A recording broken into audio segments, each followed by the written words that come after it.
MSc CET परीक्षेमध्ये घोटाळा झालेला नाही. सीईटी सेलकडून आरोपांचं खंडन करण्यात आले.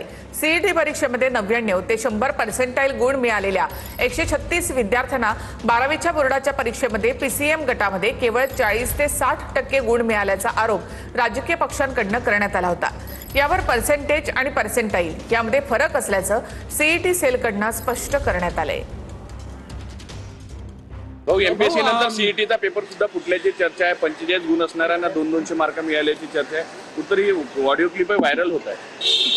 मी मगाशी म्हणालो की सीईटीचा असो, एमपीएससीचा असो, नीटचा असो, हे जेवढे काही परीक्षा आता जेव्हा घेतल्या जातात आहेत त्या परीक्षामध्ये या सगळ्या तरुणांच्या भविष्याबरोबर खेळण्याचा जो प्रयत्न सरकारने सुरू केलेला आहे तो आपल्याला निदर्शनास आलेला आहे. त्यामुळे जेवढ्या या परीक्षा ज्या भविष्याच्या दृष्टिकोनातून तरुणांच्या होतात आहेत त्यांना बर्बाद करणं, त्यांना उद्ध्वस्त करणं, जसं शेतकऱ्यांना त्यांच्या जीवनातून उद्ध्वस्त केलं तसं तरुणांना सुद्धा त्यांच्या जीवनातून उद्ध्वस्त करायचा निर्णय, संकल्प भारतीय जनता पार्टी आणि नरेंद्र मोदी आणि भाजपच्या सगळ्या सरकारने केलेला आहे. नाही, सीईटी सेलचा हा जो मुद्दा आहे तो आमच्याकडे सुद्धा आलेला आहे. त्याच्याच बरोबर बऱ्याच लोकांनी हा मुद्दा आता त्यांच्या लेवलला मांडायला सुरुवात केलेली आहे. काय झाले, ज्या दिवसापासून भाजपचं सरकार आपल्या राज्यामध्ये आहे, तुम्ही सर्वांनी बघितलं असेल की वेगळ्या वेगळ्या विभागाचे पेपर त्या ठिकाणी फुटलेले आहेत. आणि जर सीईटीचा सुद्धा पेपर तिथं फुटत असेल तर खरंच हे दुर्दैवी गोष्ट आहे. गैरप्रकार करून गुण मिळवल्याचा जो आरोप होतोय त्यात किती तथ्य आहे? नाही, त्याच्यामध्ये अजिबात तथ्य नाहीये. कारण आमची जी सिस्टीम आहे ती ही सीबीटी सिस्टीम आहे. याच्यामध्ये एक्झामिनेशन मध्ये जो आपण पेपर जो बघतो तो डायरेक्ट त्या कॉम्प्युटरवर डाउनलोड होतो.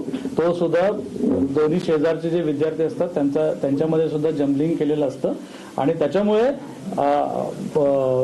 ही सीबीटी सिस्टीम असल्यामुळे याच्यामध्ये कुठल्या प्रकारचा गैरप्रकार न होता विद्यार्थ्यांच्या परफॉर्मन्सच्या आधारेच त्यांना मार्क दिलेले आहेत.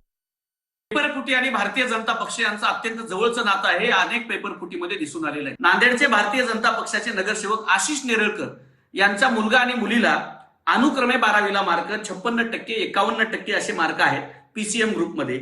आणि जेईच्या परीक्षेमध्ये 51% आणि 28% त्यांना मार्क आले.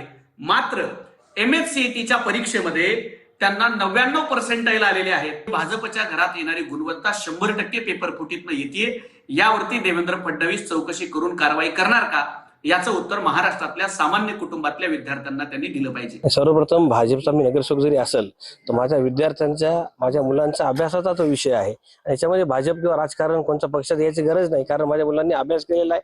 त्याच्यामध्ये काही अडचण नाही. मी मागणी कराल चौकशी झाली पाहिजे सगळ्याची. काही अडचण नाही, काही नाराजी नाही. चौकशी व्हायला पाहिजे, कारण न्याय मिळालाच पाहिजे सगळ्यांनाच.